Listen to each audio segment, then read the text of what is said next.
Most people never stop to question the voice inside their head. They live every single day with a running narrative that's often critical, negative, and downright cruel, and they just accept it. They assume that because they thought it, it must be true. But here's the truth that no one teaches you in school. Your thoughts are not facts. They are just suggestions. They are habits. They are old programming. And if you don't learn how to challenge and redirect them, they will run your life on autopilot. Let's get this straight. You are not your thoughts. You are the thinker of your thoughts. That difference is everything, because once you understand that your mind throws thoughts at you like a broken vending machine, you also realize you don't have to buy what it's selling. Just because your mind tells you you're not good enough doesn't mean that's true. Just because it says you'll fail if you try doesn't mean that's a prophecy. It's just a thought. It's noise. And until you wake up and realize that you have the power to choose which thoughts to believe, those thoughts will own you. Your brain is designed to keep you safe, not successful. So it will always present worst-case scenarios first. It will always remind you of what could go wrong. It's a survival mechanism. It's the same part of your brain that helped your ancestors not get eaten by tigers. But here's the deal. Most of the time now, there are no tigers. The threats your brain is warning you about are not life or death. They're discomfort, they're risk, they're fear of judgment. And your thoughts will scream at you to stay small, to stay safe, to not step out of your comfort zone. But that voice, that's not the voice of your potential. That's the voice of your limitations. You have to start treating your thoughts like traffic on a highway. Just because a car drives by doesn't mean you jump in. You observe it. You notice it. You let it pass. That's how you handle thoughts that don't serve you. You acknowledge them, you question them, and you let them go. And when a thought shows up that tells you you're not ready, or not smart enough, or not worthy, you pause and ask, is that really true? Or is that just an old script? Every time you consciously choose to question a thought, you interrupt the automatic loop. You take back control. And the more often you do it, the stronger you get. This is mental strength. This is how you train your mind, the same way you train your body. You don't go to the gym once and expect to be fit for life. It's a practice. It's a daily decision. And the same goes for your thoughts. Start paying attention to your inner dialogue. Write it down if you need to. Look at the patterns. Notice how often your mind talks you out of greatness. And then make a decision. You're no longer letting those thoughts decide who you are. Because they're not the truth. They're just thoughts. And when you stop believing everything you think, you open yourself up to new possibilities. It starts with awareness. That moment when you catch yourself spiraling into self-doubt or catastrophizing the future. In that moment, don't panic. Don't beat yourself up. Just pause, name the thought, call it out. That's the voice of fear. That's the voice of my past. That's not my truth. And then redirect. Choose a thought that empowers you. Something as simple as, I'm figuring it out, or I've done hard things before. That shift may seem small, but it's everything. It's how you stop being a slave to your thoughts and start becoming the master of your mind. This is the difference between people who stay stuck and people who move forward. It's not that the successful ones don't have negative thoughts. It's that they've learned not to give those thoughts the steering wheel. You can do the same. You can retrain your brain. You can take the power back. But it starts with this one truth. Your thoughts are not facts. They're just suggestions. And you get to decide which ones you follow. The human brain is an incredible machine, but let's be honest, it's outdated. It was built for survival, not for thriving in the modern world. That means unless you train it, unless you consciously interrupt its default settings, it will always drift back to fear, doubt, and negativity. That's not because you're broken or weak. That's just biology. The brain's number one job is to keep you alive, so it scans for danger constantly, even when there isn't any. That voice that says, don't try, you'll embarrass yourself, what if you fail? That's your brain doing what it was built to do, protect you. But here's the catch. If you don't understand this, your own mind will become the biggest obstacle in your life. Think about it. You wake up in the morning, and before you even get out of bed, your mind starts listing everything that could go wrong. What if the meeting goes badly? What if I mess up? What if they judge me? What if I'm not good enough? That inner monologue of fear and doubt isn't you being dramatic. It's your brain trying to avoid risk. But the problem is, in today's world, risk is often exactly where growth happens. The very things your brain wants to avoid, uncertainty, discomfort, challenge, are the same things that lead to success, confidence, and fulfillment. And here's something most people don't know. The more you listen to that fear-based voice, the louder it gets. The more you obey it, the more control it takes. It becomes your default. You start making decisions not from your goals, but from your fears. You stay in the job you hate. You keep quiet when you want to speak up. You hold back on your ideas. Not because you aren't capable, but because your brain is running an outdated program that says better safe than sorry. That might have worked thousands of years ago, but today, it's keeping you stuck. This is why mental training is not optional. You have to learn how to override the default. You have to recognize that if you don't take control of your mind, it will control you, and not in a good way. You've probably heard of neuroplasticity. That's the brain's ability to rewire itself. But guess what? That rewiring happens whether you're intentional or not.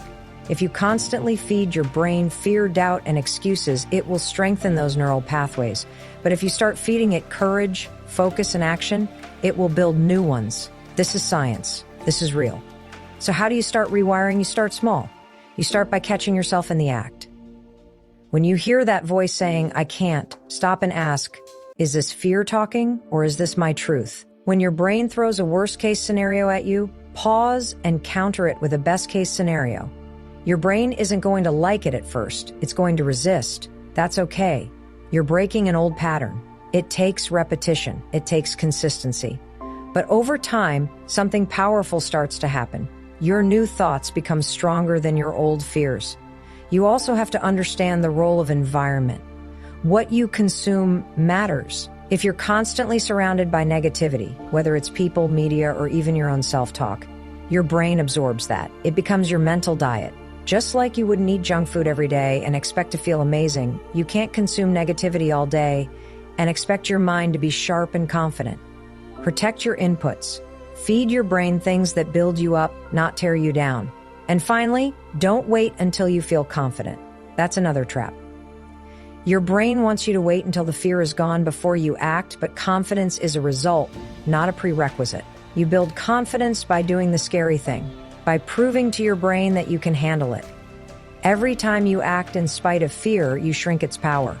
Every time you choose growth over comfort, you retrain your mind to support you, not sabotage you. So yes, your brain defaults to fear and negativity, but you are not a victim of that wiring. You can take control. You can reprogram.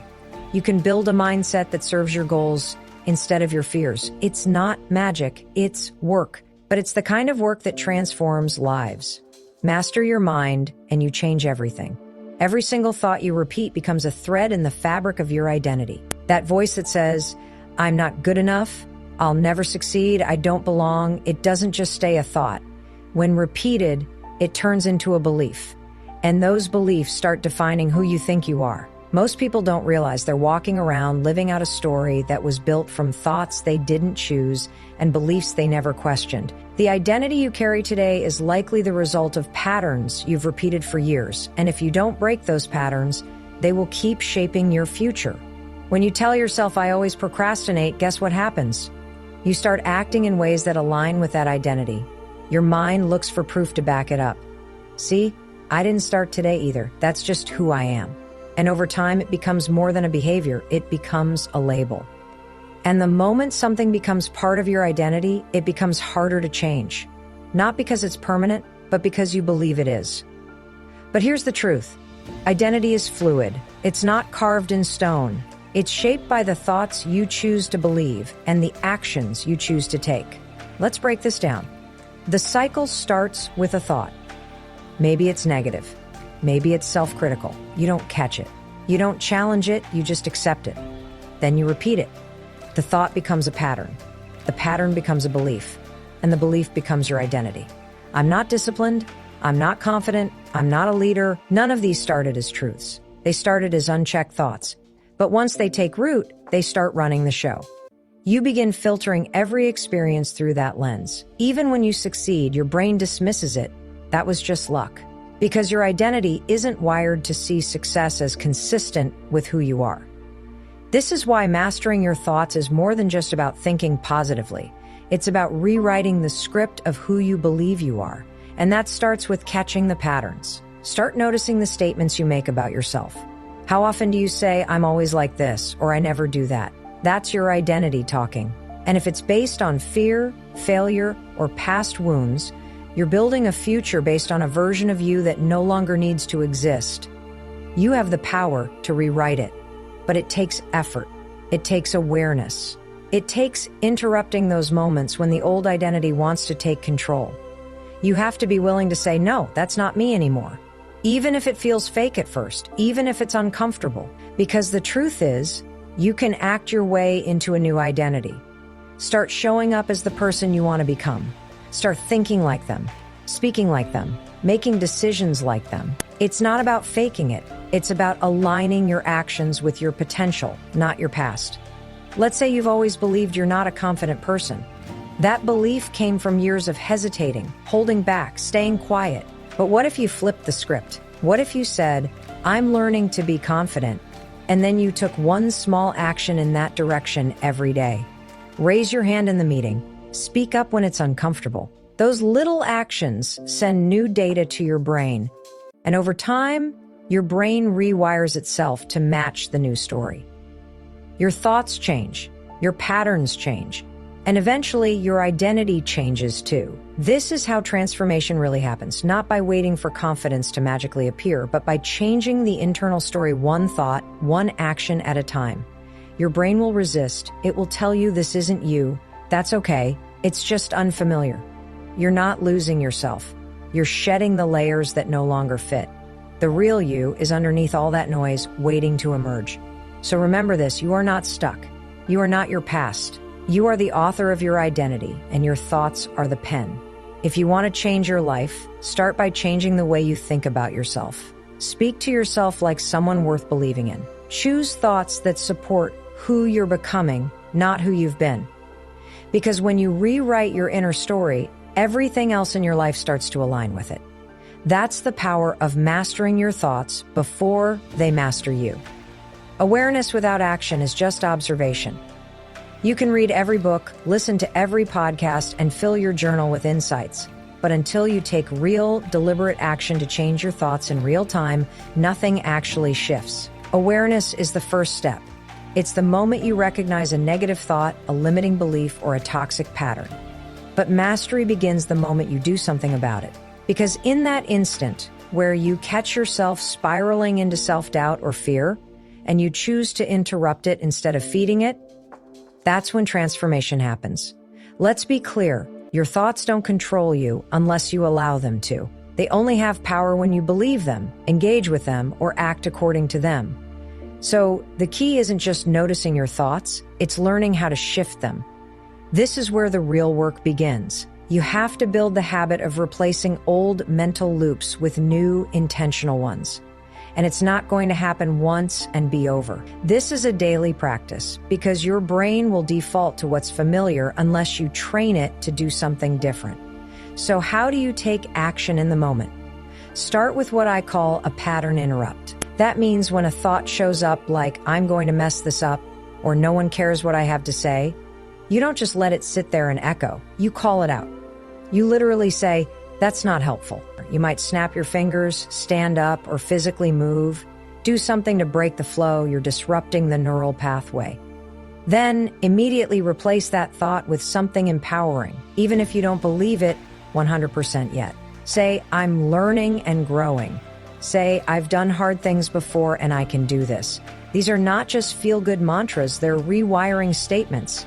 They're building new paths in your brain that, with repetition, become the default. And action doesn't always have to be big or bold. Sometimes the most powerful action is simply choosing not to follow the old pattern. Maybe it's resisting the urge to retreat into silence when you want to speak up. Maybe it's deciding to get out of bed even though your thoughts are telling you the day is already lost. These micro decisions create momentum, and momentum builds confidence.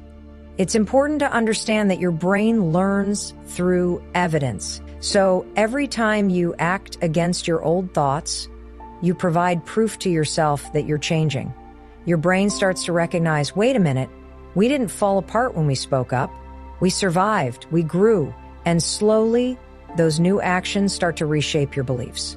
You begin to trust yourself more. You begin to see that those negative thoughts don't define you. They're just noise you've learned to rise above. One of the most overlooked parts of this process is emotional regulation. When a negative thought arises, it often brings a flood of emotion with it. Fear, anxiety, guilt. If you let those emotions run wild, they reinforce the thought. That's why taking control of your state is part of the action. Breathe, slow down, ground yourself in the present. Remind yourself that a thought is just a mental event, not a prediction or a command. You are safe, you are capable, and you are in control. This is a discipline. It's a mental workout. Just like going to the gym builds physical strength, catching and redirecting your thoughts builds mental resilience. And just like at the gym, you're not going to feel like doing it every day, but you do it anyway. Because the compound effect of those consistent actions is freedom. Freedom from being ruled by fear, doubt, and negativity. And let me tell you something that people don't talk about enough. Your brain respects repetition. The more often you take action in response to awareness, the faster you rewire your patterns. It won't be perfect. You'll still have days when the old thoughts win. That's okay. What matters is that you keep coming back, that you keep choosing the new path, that you keep showing your brain, this is who we are now. So remember, awareness is powerful, but it's just the beginning. What transforms your life is the action you take once you become aware. Interrupt the thought, replace it, act in spite of fear, do it over and over until it becomes who you are. That's how you master your thoughts before they master you. It's not theory, it's a decision. One you make again and again until you become the version of yourself you've always known you could be. You would never go a week without showering or brushing your teeth, right? Because you know your body needs regular maintenance to stay clean, healthy, and functional. But here's the problem. Most people never apply that same principle to their minds. They let days, weeks, even years go by without checking in on their thoughts. They allow fear, comparison, self-doubt, and negativity to pile up like mental clutter. And then they wonder why they feel anxious, stuck, or unmotivated. The truth is simple. Your mind needs daily hygiene just as much as your body does. If you're not actively cleaning it, it's getting messy. And a messy mind leads to a messy life. Think about what you consume in a day. Social media, news, other people's opinions, your own critical self-talk. It's nonstop. And if you're not intentional, your brain becomes a storage unit for all that mental junk. You start believing every random thought. You start reacting instead of responding. You live in a constant state of low-grade stress and don't even realize it. This is why daily mental hygiene isn't just helpful, it's necessary. It's how you stay clear, focused, and in control. There are a few simple practices that can completely shift your mental state if you do them consistently. The first is journaling. Not the fancy filtered kind, just a brain dump. Every morning, take 5 minutes to write down whatever is on your mind. Get it out. Don't edit it. Don't judge it. Just empty your head. This clears mental clutter and gives you clarity about what you're actually thinking and feeling. It's like cleaning out your inbox before the day starts. Another powerful tool is mindfulness. And no, it doesn't mean you have to sit cross-legged on a mountain for an hour. It can be as simple as taking 3 deep breaths and bringing your attention to the present moment. When your thoughts are racing, when anxiety creeps in, grounding yourself in the now can reset your entire system. Your breath is an anchor. Use it. When your mind starts spinning stories about the past or future, return to the breath. This trains your brain to stop reacting on autopilot and start responding with intention. Affirmations are another daily practice that rewires your mental patterns. But here's the catch. They have to be believable. Don't force statements that feel fake. Instead of saying, I am completely confident, say, I am learning to trust myself more every day. The goal is to shift your inner dialogue gradually. Speak to yourself with the same kindness and belief you'd offer to someone you love. The words you say to yourself every day matter more than any motivation you get from the outside. Visualization is another form of mental hygiene that elite performers, athletes, and entrepreneurs use daily. Take a few minutes to close your eyes and picture yourself succeeding.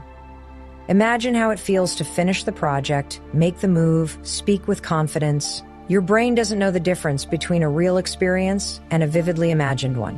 When you visualize success consistently, you start priming your brain to believe it's possible and to act like it's inevitable.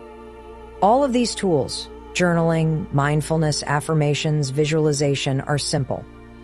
But most people don't do them. Not because they don't work, but because they underestimate the power of consistency. One day won't change your life, but doing it every day, that changes everything. You're not doing these things because your life is falling apart. You're doing them to prevent it from falling apart. Just like brushing your teeth prevents cavities, these habits prevent mental decay. They keep your mindset strong, your thoughts clear, and your focus sharp.